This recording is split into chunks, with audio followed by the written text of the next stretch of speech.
What's going on today? I feel like today's been kind of an exciting day, but also like nothing's happened. I don't know. I need some coffee. Tashina needs coffee. I ran out of the like blend of superfoods. This camera's so heavy to like hold with your arm out like this. Let me see if I can rest this a little bit on the ground. Hold on. Yeah, totes. Oh man. Now I have like this wizard staff with this camera on it. Super cool. I ran out of my blend of superfoods. Tashina ran out of coffee, so we're both... Wait, what? You didn't run out of coffee. No. No, Tashina has so much coffee. No, I don't. You have like at least 8 bags. No. I think I have like... Okay, hold on. This is the part of the show where we go count Tashina's coffee bags. Yep, this is happening. 1, 2, 3, 4, 5, 6, 7. I was so close to being right. There's 7. I mean, if you're only counting full bags, then it's maybe only 6. Yeah, I'm only counting full bags. Oh, okay. But still. So I just applied for some cool affiliate programs that I'm really excited about for Logical Harmony, not for me. We both got this really good deal on wine. So I think we're getting like 20 bottles of wine delivered today. Something like that, yeah. But for what, $120, $130 to get 20 bottles of wine? Something like that. That's pretty good. That's Yeah. less than $10 a bottle, and it's supposed to be pretty decent wine. So I think it was a good choice. Maybe we won't even drink it all. Maybe we'll donate it to the Goodwill. We're going somewhere, right? Weren't we? Oh yeah, we're gonna go to Trader Joe's and get some kombucha. My favorite kombucha is Revive. Revive kombucha. It's so tasty. Maybe I'll get another watermelon there. Oh yeah. That was so good yesterday. They had really good watermelons. We could get that, and we could get mint, and throw it in a blender. You're crazy. No, I'm not. Alright, let's go. To Trader Joe's we go. Let me find a shirt. Put a shirt on. Put a shirt on it. Put a shirt on.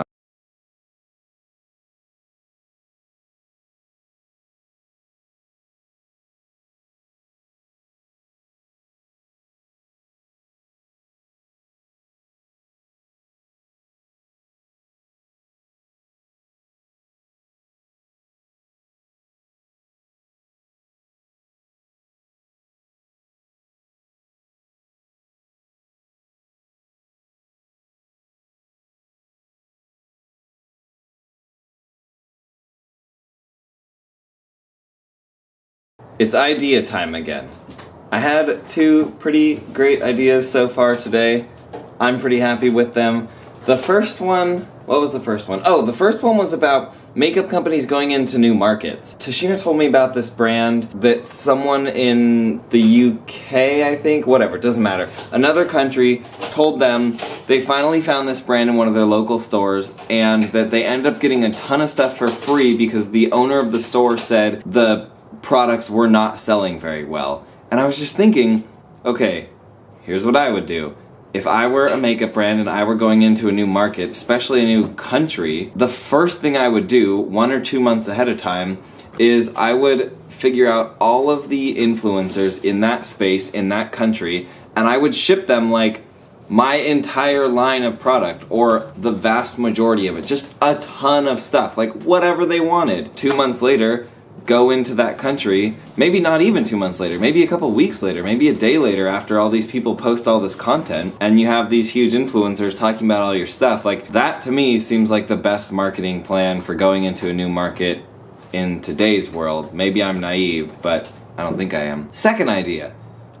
What was the second idea? If you've ever done any work with affiliate marketing companies, you might notice that a lot of these bigger companies that have a ton of brands working with them, it's painful to try to find the brands that work for you. A lot of them don't have very good search functions, or maybe one company has a few good brands and another company has another good brand, and it's just a mess. So why hasn't anybody created an affiliate marketing company that only works with beauty brands? So that's what I would do, is only work with one type of industry. And you know, that could expand a little bit to like companies that make makeup holders. It doesn't just have to be the actual products. Staying within that industry. And then the other thing is make it kind of a little more exclusive. Like, say, any brand that wants to be in your affiliate program, they have to agree to give at least one full-size product to anybody that they approve to be in their program. It would weed out a lot of these companies that don't actually have the budget to be working with smaller influencers. It would make it really only work for companies that have budget to really be working with influencers.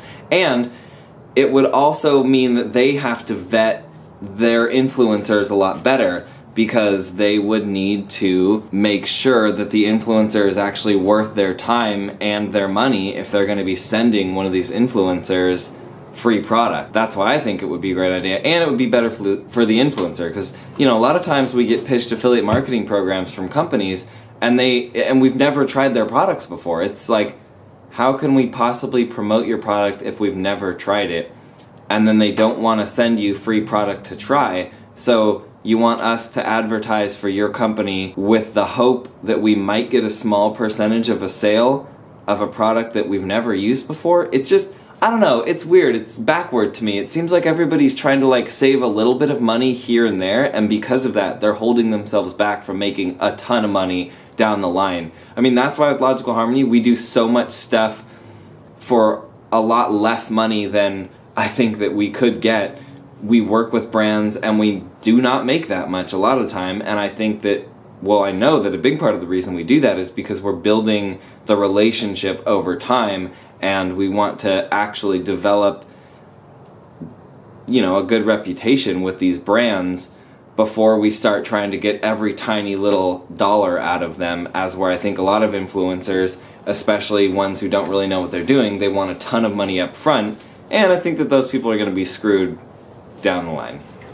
Anyway, time to go to the go-kart track. Still haven't decided if I'm going to take a job there. They're looking to hire somebody 1 day a week, which would be perfect for me, because I could race for free, and I would actually make a little bit of money being there instead of spending my money being there. That's really the only incentive. I don't actually want a job or need the money, so yeah. I mean, not that I don't want money. I like money. Not the point. You get the point. All right.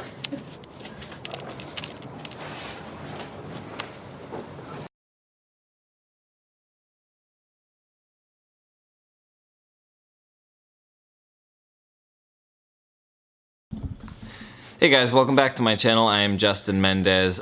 If you are unfamiliar with me, I help run a website called Logical Harmony, and I work on that with Tashina. I see a lot of influencers who have a ton of followers. Some of them, it's obvious how they're making their money, but also I wonder, how are these people making their money? And the reason I wonder that is because the bigger we get, the more I realize how little an impact certain metrics have.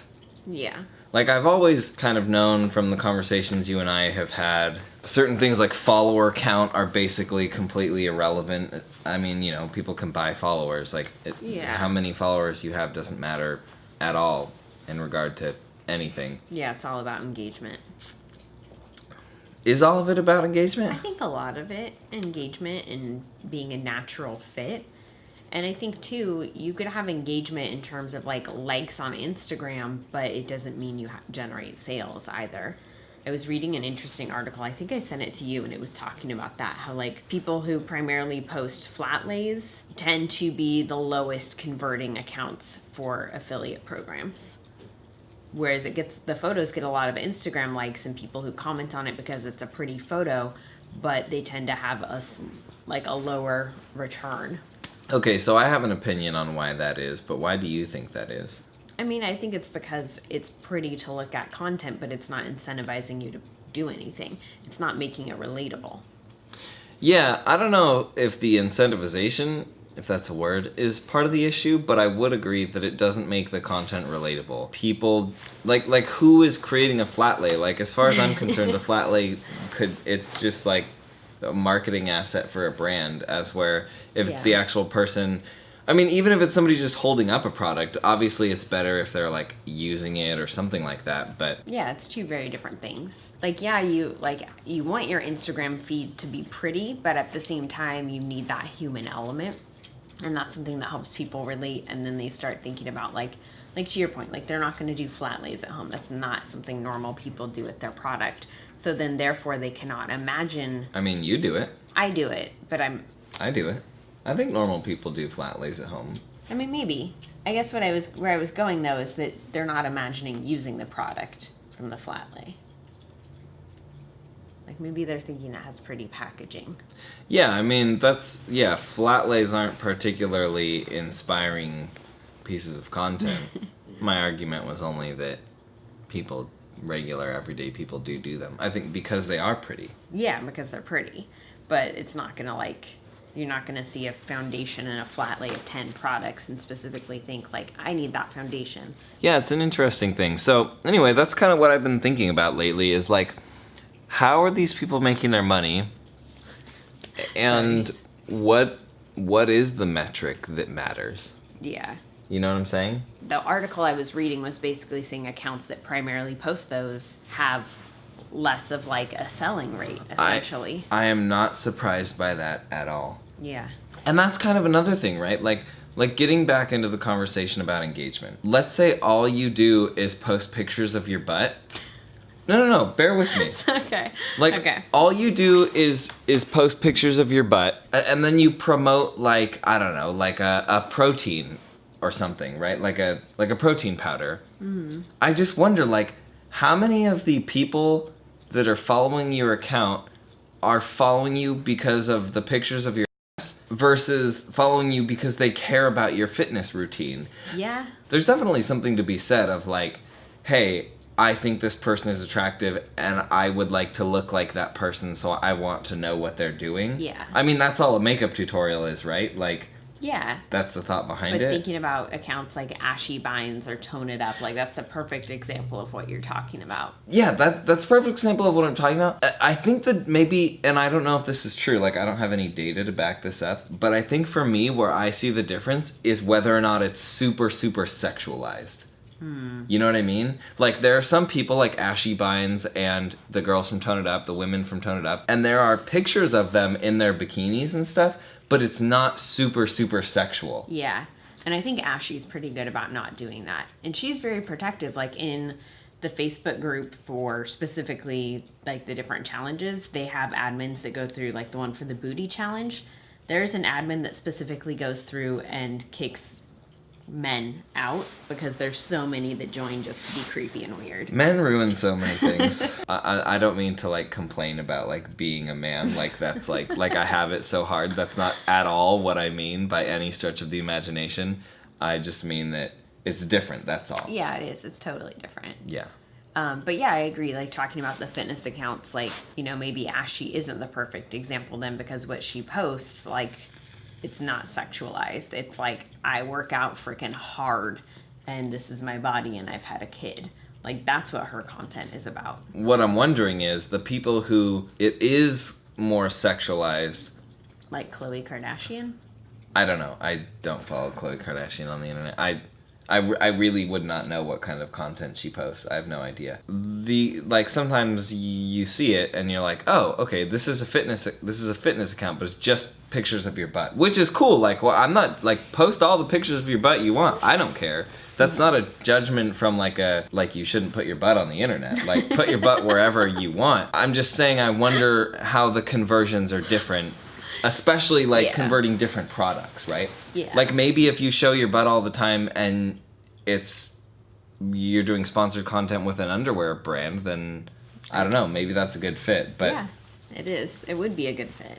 Yeah. So I wonder that a lot. Like, I just wonder, like, you know, like I said, especially as we grow more and more, I look at our number and, like, we're almost at 25,000 subscribers on Instagram, followers on Instagram, and that's cool, but it's also, like, nothing. That's, like we're barely just on, like, the cusp of being relevant. You know what I'm saying? Yeah, totally. Yeah, I don't know. Does that bother you? What? That it's a teeny amount?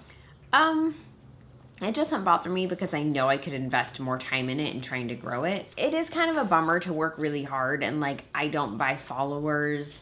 I don't consistently do things like giveaways or whatever that are ways to like quickly gain followers. Like I want Like it to loop be giveaways. yeah, I want it to be organic. I want people to follow me because they care about the content that I'm posting. So that means slower growth.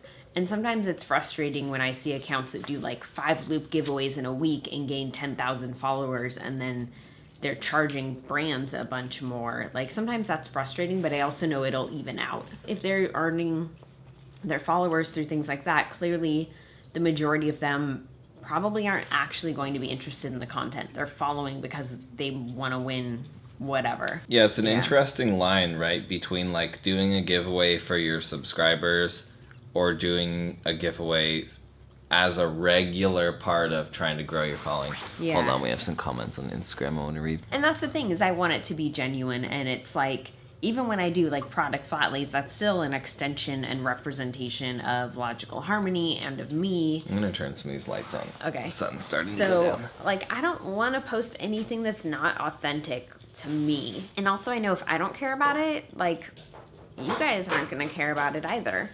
And I think that's the big difference. Like I would rather grow slower and have it be a audience that's a better fit and is actually interested and actually cares in what I'm talking about than to grow super fast and have it be a bunch of people who only followed me for the chance to win a MacBook Pro. But if that's really the fact, like if that's really sincerely how you feel, then you shouldn't feel bad. Like you shouldn't also be feeling bad that people are growing faster than us and using lamer tactics.